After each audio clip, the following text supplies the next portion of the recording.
Laure Boudès, merci d'avoir patienté jusqu'à maintenant. Alors, vous êtes architecte et vous avez une mission du CAUE Paris qui a été programmée par la mairie du 20e arrondissement. Et donc, il s'agit pour vous d'organiser des ateliers à la fois d'observation, parce que le mot est important, entre autres, et de sensibilisation pour des scolaires, un peu tout type de scolaires, de la maternelle jusqu'au lycée. Effectivement. Voilà. Et dont beaucoup d'entre eux ne sont pas allés à la campagne, enfin ne sont pas sortis de Paris. Beaucoup d'entre eux vivent à Paris et restent sur le territoire parisien.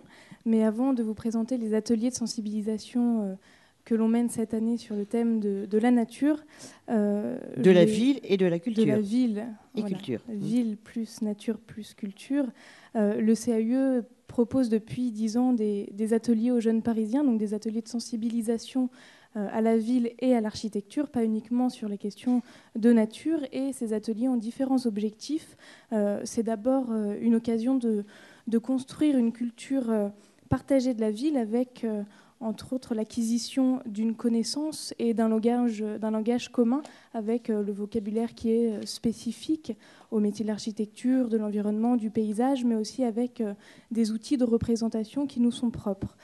Ces ateliers invitent aussi les jeunes à redécouvrir leur quartier, puisqu'ils le connaissent souvent, ils le pratiquent, mais le regard change souvent au cours de l'atelier. Donc vous verrez tout à l'heure des exemples de leurs propositions d'investissement de leur quartier, mais ils portent surtout donc un regard analytique et critique, regard qu'ils n'avaient pas souvent avant de participer à ces ateliers, qu'ils découvrent au fur et à mesure. Voilà.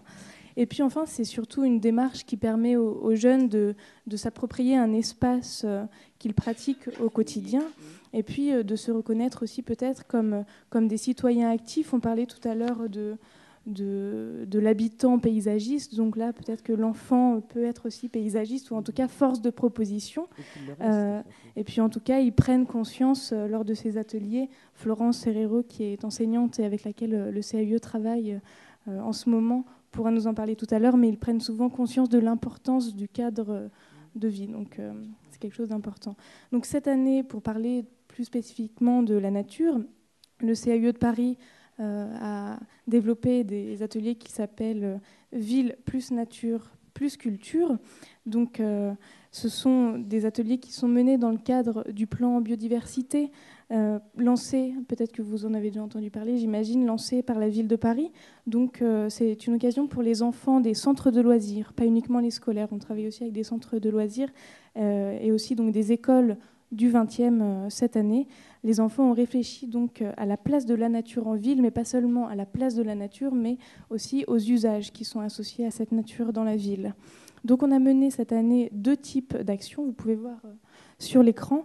Donc des workshops. Les workshops sont les ateliers que l'on mène dans les centres de loisirs pendant les vacances scolaires. Ce sont des temps de projet assez courts et intensifs, puisque on est avec les enfants pendant 3 jours d'affilée. Donc ce sont des groupes assez réduits, puisque ce sont 12 enfants volontaires qui sont avec nous pendant ces 3 jours, donc des enfants de 8 à 12 ans. Et la production de ces ateliers sont un investissement, la production finale est un investissement de l'espace public. Vous verrez tout à l'heure donc les exemples de cette année. Et puis on a un autre type d'action de sensibilisation avec les classes, donc cette année avec Florence Herrero en particulier.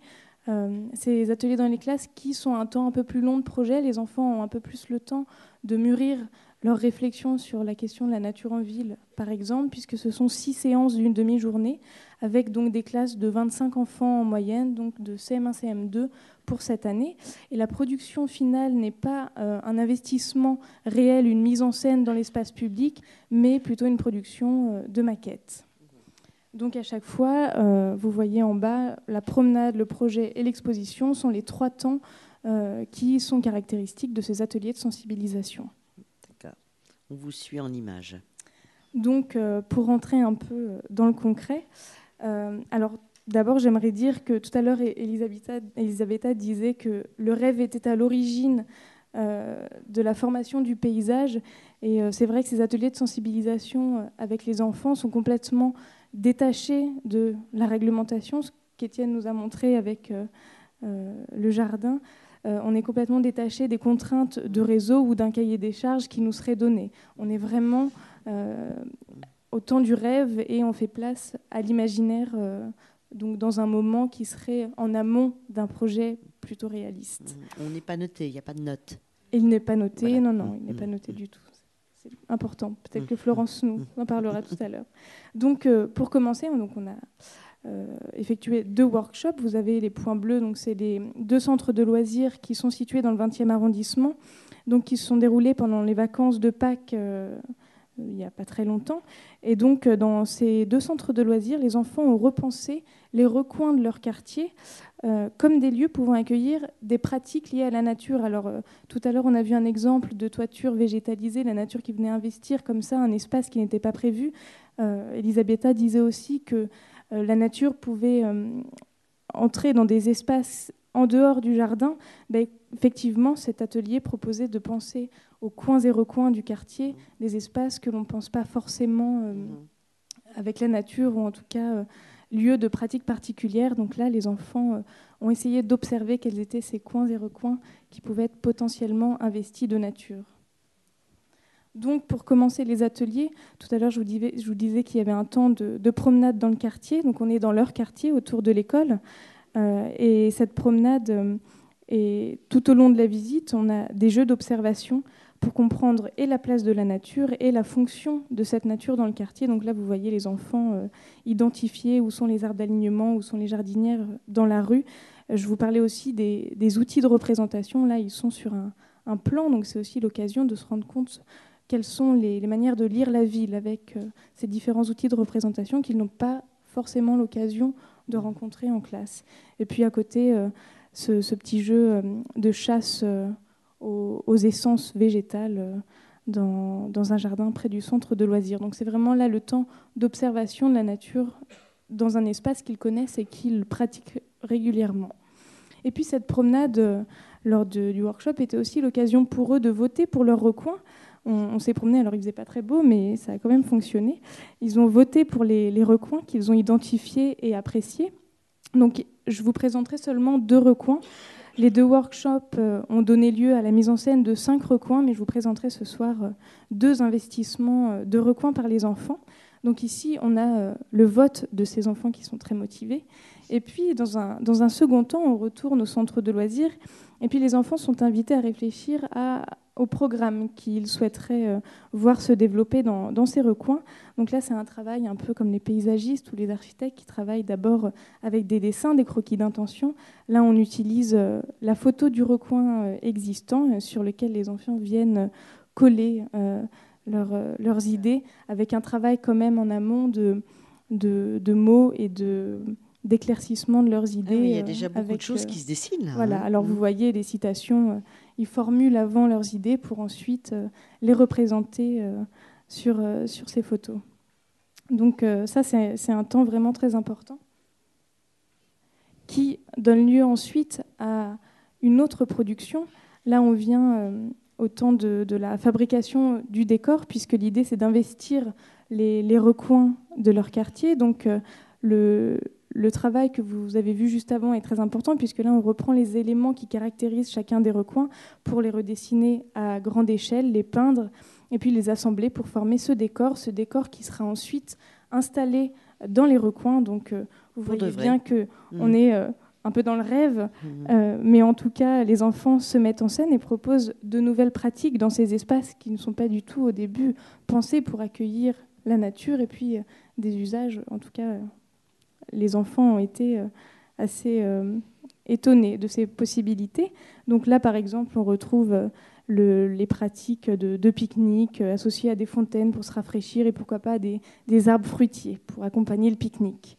Et puis cet autre recoin-là qui a été, lui, plutôt pensé comme un lieu où les enfants se retrouveraient pour pratiquer le jardinage et se reposer à l'ombre d'un arbre dans un hamac. Alors ensuite, on travaille avec les enseignants des écoles. On a en ce moment 4 classes, donc c'est des ateliers qui sont en cours de réalisation. Vous ne pourrez pas voir le résultat final des ateliers, mais on a quelques éléments dès maintenant pour vous montrer un peu les idées des enfants. Donc ce sont 2 écoles qui sont elles aussi situées dans le 20e arrondissement. Donc l'école de l'ESSEPS où je travaille avec donc Florence Herrero qui est à côté de moi. Donc cette idée-là de travailler dans les classes est un petit peu différente. Je vous le disais tout à l'heure que donc avec les workshops, on s'est intéressé aux coins et recoins. Certains ateliers dans les classes ont repris ce sujet-là de l'investissement de coins et recoins dans le quartier. Mais avec Florence, on a travaillé sur un autre sujet de la nature en ville. On a travaillé sur un atelier qui s'appelle D'un point à l'autre, sur plutôt ce que l'on appelle la trame verte, avec entre autres les arbres d'alignement dont on parlait tout à l'heure et qui structurent la ville. Donc là, on s'est proposé donc de plutôt interroger les usages qui se trament justement au niveau de ces arbres d'alignement, et les enfants ont proposé de nouveaux usages qui pourraient avoir lieu donc entre ces arbres et sur les arbres. D'accord, vous voulez que Florence nous en parle là ? On pourra peut-être voir à la fin. Donc on retrouve les 4 temps du workshop avec, pour commencer, une promenade pédagogique. Alors là, on distribue au début de l'atelier à chaque enfant un carnet de route. Vous pouvez voir un extrait en haut de l'image. Et donc, ce sont des exercices d'analyse de l'espace où l'on s'arrête, assez simple. Je vous le disais, là encore, on travaille sur le plan, mais parfois on utilise la coupe ou la perspective. Alors, on a eu de la chance, là il faisait très très beau. Mais donc, ce sont des temps de pause et d'observation. Là, on voyait la place, vous parliez de la place de l'eau dans la ville. On a été dans un jardin, le jardin de la gare de Charonne, qui lui propose des bassins. Et on a effectivement vu qu'il était source de biodiversité. Et c'est un sujet donc, qui nous intéressait dans le cadre de ces ateliers. On parle de la nature, mais donc aussi de l'eau. Ensuite, de retour en classe, on avait un temps de diagnostic qu'on n'avait pas dans les centres de loisirs, puisqu'on a un temps plus long là, de projet, et qui s'est traduit par 2 cartographies. Une première carte qui leur a permis d'identifier cette fameuse trame verte de leur quartier. Donc c'était assez intéressant d'observer où se situaient les arbres d'alignement, où se situaient les parcs et jardins, et puis avec la petite ceinture qui est quand même très présente dans le 20e et qui connaissait. Et vous voyez en rose le cheminement que l'on avait fait lors de la promenade pédagogique avec les différents arrêts. C'est quelle distance ? C'est pas très long. C'est pas très long. Pas exactement. C'est vraiment quelques îlots. Hein. D'accord. On prend vraiment le temps de s'arrêter pour observer à chaque moment les petites herbes folles qui poussent entre les pavés ou les mousses qui se développent sur les murs. Hein. C'est vraiment important. Et puis une deuxième carte qui, elle, est plutôt plus sensible, où là, les enfants étaient invités, vous voyez en haut, cet élève qui positionne une petite fleur au niveau d'un espace de nature qu'elle apprécie dans le quartier. Donc là, l'idée, ce qui est intéressant, c'est qu'on est sur un territoire qu'ils connaissent bien. Donc chacun des élèves a été invité à voter pour 2 espaces qu'ils connaissent, en inscrivant aussi les usages et leurs pratiques dans ces espaces-là.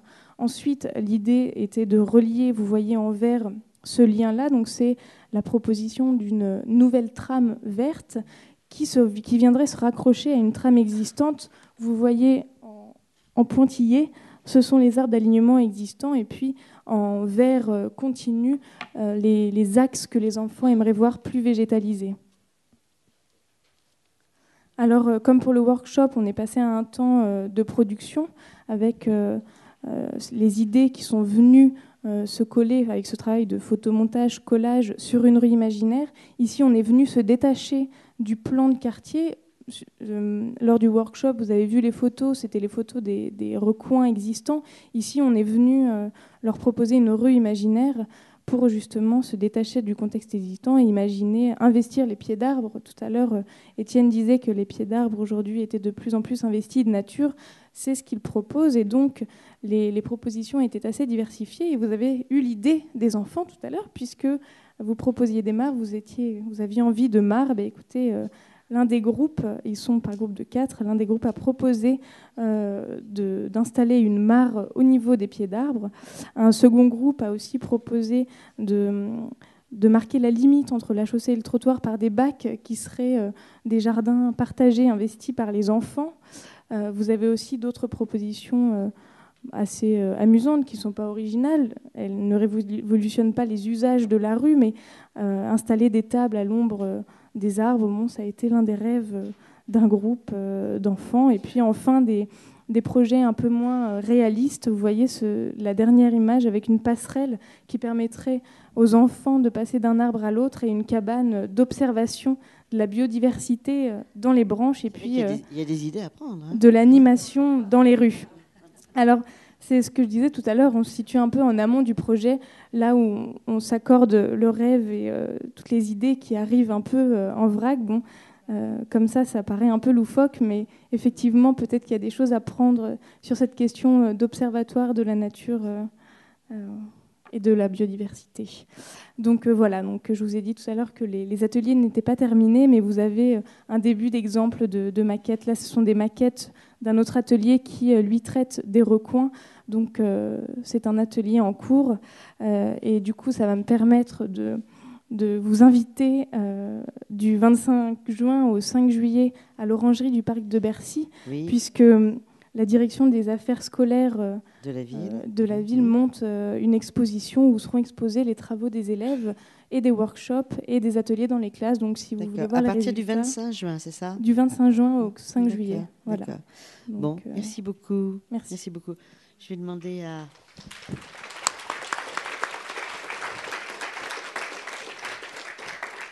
Je vais vous demander de conclure et de nous dire comment sont ces enfants depuis qu'ils ont approché la nature, puisque vous en êtes le professeur, la professeure.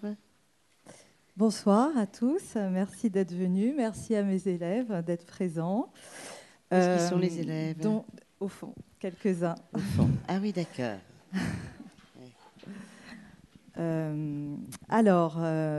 commencerai déjà par dire que nous sommes situés dans une école qui se trouve au pied du mur des fédérés et de la plupart des grands résistants, à côté du jardin naturel où se trouvent aussi beaucoup de plantes résistante et que je n'ai donc pas pu résister en arrivant dans cette école en 2007 à mener un combat en faveur de l'environnement, de l'écologie et surtout dans le but de faire de nos enfants des citoyens responsables. C'est ça qui est le point très important. Pas simplement sensibiliser à ces questions d'environnement, mais surtout être responsable de leur environnement local et plus globalement de l'environnement global de la planète. Disons-le. Voilà. Alors c'est une grande ambition. Gros boulot, hein, vaste programme. J'avoue que je suis absolument ravie d'être dans le 20e parce que nous sommes très, très épaulés par la mairie du 20e et plus globalement par la mairie de Paris. Et c'est ainsi que le CAUE nous a contactés et que je me suis évidemment portée volontaire pour participer à ce projet, d'autant plus que je mène depuis 2 ans déjà ce travail en collaboration avec la mairie de Paris. Donc là, c'était l'année dernière sur le Père-Lachaise et il y a 2 ans avec la mairie du 20e arrondissement. Et là, c'était sur l'écoquartier Fréquels-Fontarabie, l'espace de jardin, justement. Et dans le Père-Lachaise, un espace qui est dévoué au repos et que les enfants ont imaginé évidemment autrement. Donc, je trouve ces projets extrêmement porteurs de sens pour chacun des enfants, chacun à son niveau. Effectivement, comme Laure l'a remarqué, certains enfants n'ont non seulement jamais vraiment quitté Paris, mais ne connaissent pas Paris. Voilà, donc ça offre la possibilité aux enfants de voir différemment leur ville, de l'imaginer différemment et de l'investir.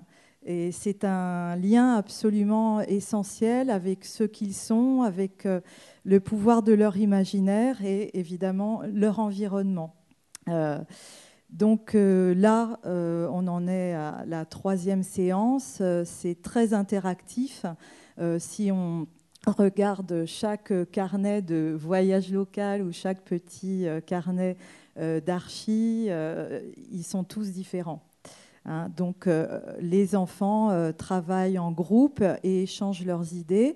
J'aimerais quand même donner un exemple qui m'a paru très représentatif du sens que l'on peut donner à cette activité et du profit que nous, en tant qu'enseignants, on peut en retirer. Parce qu'un élève de cette classe en grande difficulté, tant au niveau des apprentissages que du comportement, s'est trouvé face à sa résidence et nous a indiqué qu'il allait souvent dans une cabane. Donc, en fin de parcours, nous lui avons proposé de revenir sur ces lieux et de nous montrer où se trouvait cette cabane. Donc, il nous a servi de guide. Il nous a servi de guide.